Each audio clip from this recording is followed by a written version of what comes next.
السلام علیکم ورحمۃ اللہ وبرکاتہ۔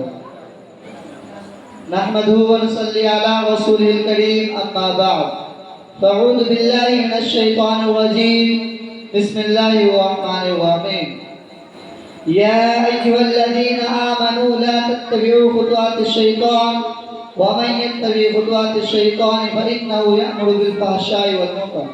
معزز سامعین کرام، میں نے آپ حضرات کے سامنے قرآن مقدس کی ایک آیت پڑھی ہے جس میں رب کائنات نے ارشاد فرمایا کہ اے ایمان والو، شیطان کے نقش قدم پر مت چلو، اور جو شخص شیطان کے نقش قدم پر چلے گا تو شیطان اس کو بے حیائی اور برائی کا حکم دے گا۔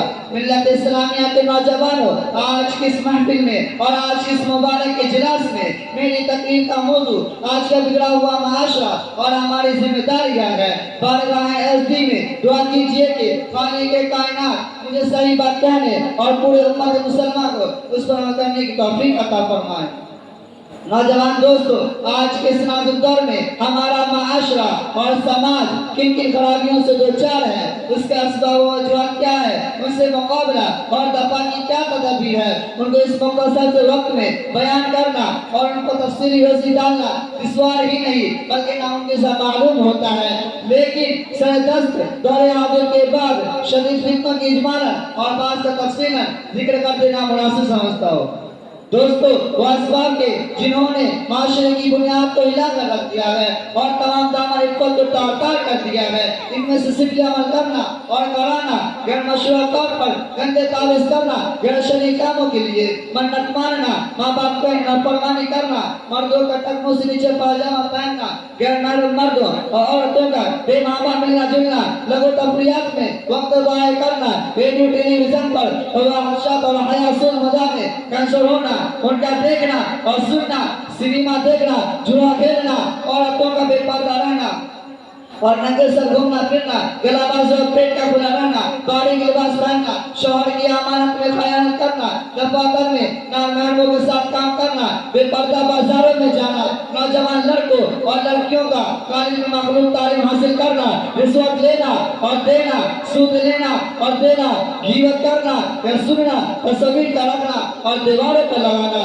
شوکے کتا پالنا، تقریب شادی میں روپیہ پیسہ نماز کے لیے خرچ کرنا اور غرض بہت سی خرابیاں ہیں جو ہمارے معاشرے اور سماج میں جاری و ساری ہے۔ محترم حضرات، یہ بھیانک بیماریاں ہیں جن کا تذکرہ اجمالی طور پر میں نے آپ کے سامنے رکھا تو میں نہ جاتے ہوئے بعض شدید فتنوں کی وضاحت کر دینا چاہتا ہوں۔ مناسب معلوم ہوتا ہے کہ اولاً اس فتنہ کا تذکرہ کیا جائے جس نے شرم و حیا کا جنازہ نکال کر مکاری و یار غار کر دیا ہو، جسے لوگ سنیما سے یاد کرتے ہیں۔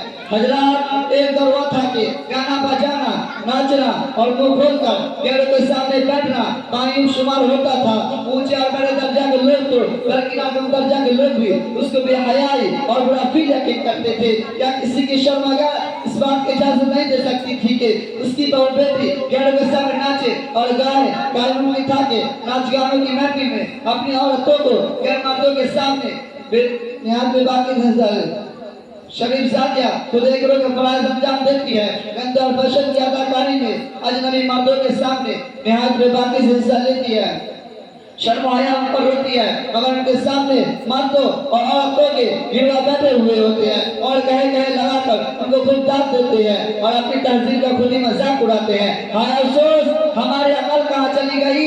مالدار اور غریب سبھی اس بیماری میں مبتلا ہے۔ سنیما دیکھنا ضروریاتی زندگی میں داخل ہو گیا ہے۔ کیا یہ انسانیت ہے کہ اپنی بہو بیٹیوں کے ساتھ تماشا دیکھا جائے؟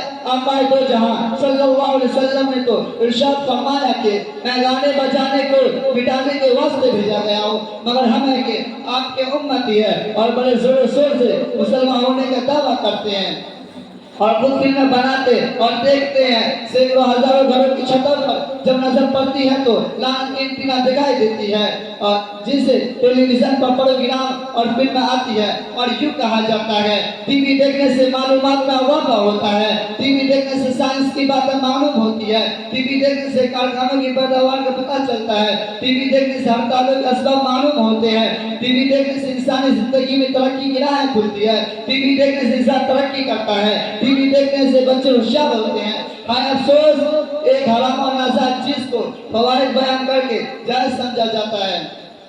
اسلام کے پاسبانوں جن فوائد کو شمار کرایا گیا ہے دوسری چیزوں سے بھی ان کو حاصل کیا جا سکتا ہے۔ اخباروں اور مثال ریڈیو کے ذریعہ یہ سب باتیں معلوم ہو سکتی ہے، لیکن یاد رکھیں ٹیلی ویژن وہ خطرناک سی ہے جن کے ذریعہ مردوں اور عورتوں، بچوں اور بڑوں کے اخلاق خراب ہوتے ہیں، بے حیائی ایک ایسی جانب ہوتی ہے، معاشرہ کس طرح تباہ و برباد ہوتے ہیں، خاندان کے تمام افراد، ماں باپ اور سب اولاد بے حیائی کا معائنہ کرتے ہیں، شرم و حیا جاتی رہتی ہے اور ایک دوسرے کو مارنے اور قتل کرنے کے واقعات بھی پیش آتے ہیں۔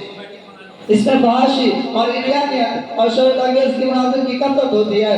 ماں باپ، بیٹا بیٹی سبھی ہوتے ہیں اور سبھی خوب شوق سے دیکھتے ہیں۔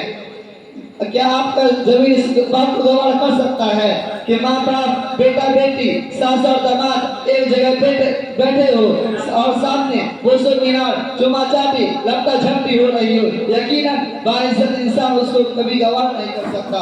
اللہ تبارک و تعالیٰ کہنے سننے سے زیادہ عمل کرنے کی توفیق عطا فرمائے۔ وآخر دعوانا الحمدللہ رب العالمین۔ السلام علیکم۔ حدیث کے لیے بولا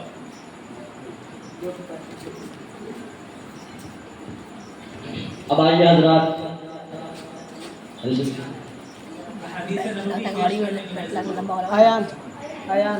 احادیث نبوی پیش کرنے کے لیے عزیز محمد آیان صلی اللہ علیہ وسلم کو دعوت دیتا ہوا آئے اور حدیث پیش کرے۔